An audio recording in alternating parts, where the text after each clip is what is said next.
ಬೆಂಗಳೂರು ಮಹಾನಗರ ಒಳಗೊಂಡಂತೆ ರಾಜ್ಯದ ಬಹುತೇಕ ಎಲ್ಲ ತಾಲೂಕುಗಳಲ್ಲಿ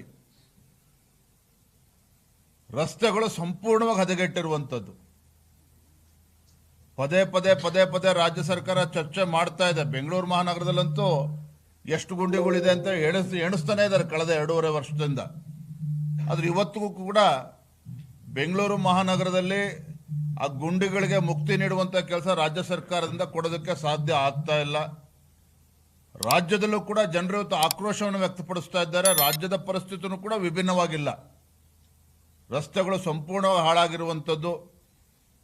ಹಾಗಾಗಿ ಈ ರೀತಿ ಒಂದು ಅಭಿವೃದ್ಧಿ ಶೂನ್ಯ ಸರ್ಕಾರದ ವಿರುದ್ಧ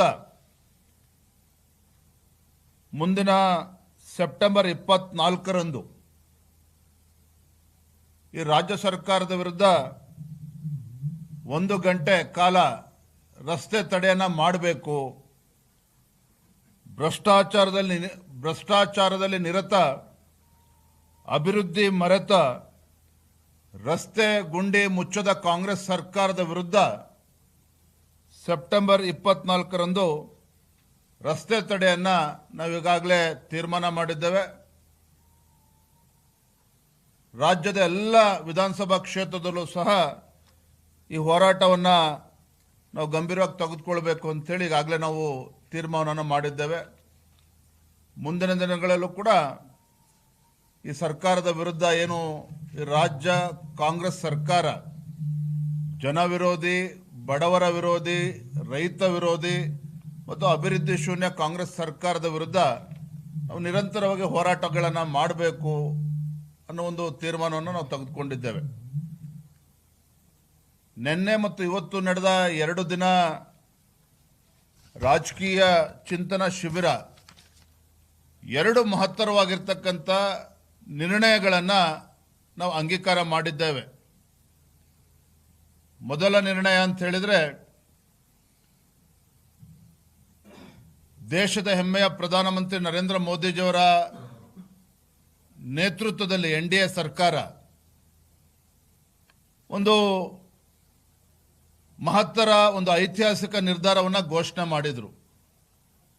GST ರಿಫಾರ್ಮ್ಸ್ ಬಹಳ ಐತಿಹಾಸಿಕ ನಿರ್ಧಾರ. ಇದರಿಂದ ರಾಜ್ಯದ ಜನ ಮತ್ತು ಇಡೀ ದೇಶದ ಜನ ಬಹಳ ಸಂತೋಷವನ್ನು ವ್ಯಕ್ತಪಡಿಸಿದ್ದಾರೆ. ಜಾಗತಿಕ ಮಟ್ಟದಲ್ಲಿ ಅನೇಕ ಸವಾಲುಗಳು ಇವತ್ತು ಭಾರತವನ್ನು ಎದುರಿಸ್ತಾ ಇರತಕ್ಕಂಥ ಸಂದರ್ಭದಲ್ಲಿ ಈ ರೀತಿಯ ಒಂದು ಬಹಳ ದೊಡ್ಡ ಒಂದು GST ಸುಧಾರಣೆ ಘೋಷಣೆ ಮಾಡಿರುವಂಥದ್ದು ದೇಶದ ಜನ ಇವತ್ತು ಸಂತೋಷವನ್ನು ವ್ಯಕ್ತಪಡಿಸಿದ್ದಾರೆ.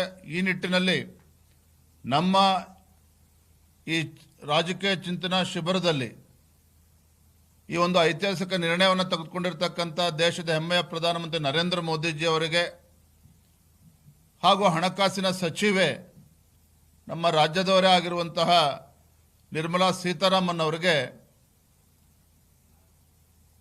ಒಕ್ಕೊರಳಿನಿಂದ ಅವರಿಗೆ ಅಭಿನಂದನೆಗಳನ್ನು